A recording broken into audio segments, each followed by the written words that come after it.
Okey, mari kita lihat prestasi ringgit untuk pada pagi ini. Pada penutup semalam terlebih dahulu, kalau kita melihat kepada apa yang dikatakan oleh penganalisis, ringgit melemah untuk ditutup lebih rendah semalam berbanding dolar Amerika Syarikat, dengan mata wang negara-negara dan pembangun lain juga ringgit sedikit melemah disebabkan oleh kebimbangan terhadap data ekonomi China yang dilihat semakin lemah pada ketika ini. Dan sekitar jam 6 petang semalam sebenarnya, mata wang tempatan lebih lemah kepada 4.5175 berbanding dolar dan juga berbanding 4.50 pada penutup Isnin. Dan kita ingin lihat juga prestasi ringgit untuk pada pagi ini, berapakah nilai sebenarnya ataupun nilai pada angka keadaan semasa. Ini adalah apa yang boleh kita lihat dalam tempoh sehari. Kalau kita lihat dalam tempoh sehari untuk nilai ringgit sendiri, pada setakat pagi ini berada pada 4.5231 setakat jam 9.15 minit pagi tadi.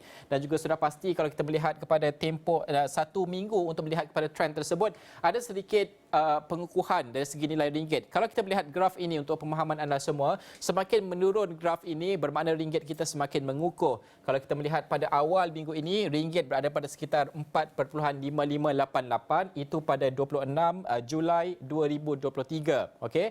Tetapi kalau kita melihat untuk tempoh satu bulan pula, saya nak tunjukkan anda kepada satu bulan, pemulihan ringgit sudah mula berlaku dalam tempoh sebulan.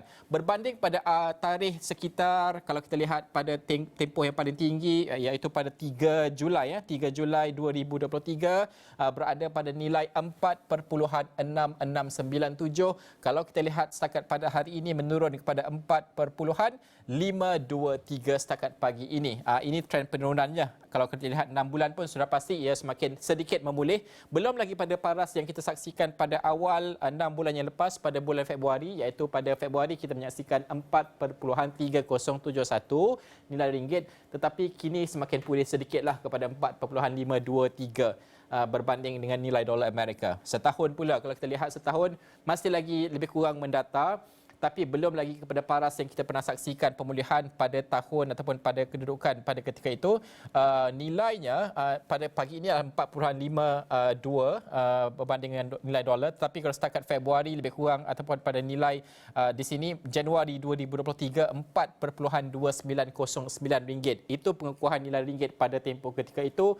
5 tahun mungkin ada trendnya yang kita saksikan pada ketika itu. Itu bagaimana untuk kita melihat keadaan semasa nilai ringgit yang didagangkan setakat hari ini. Astro Awani dan juga Niaga Awani akan melihat dari masa ke masa. Okey,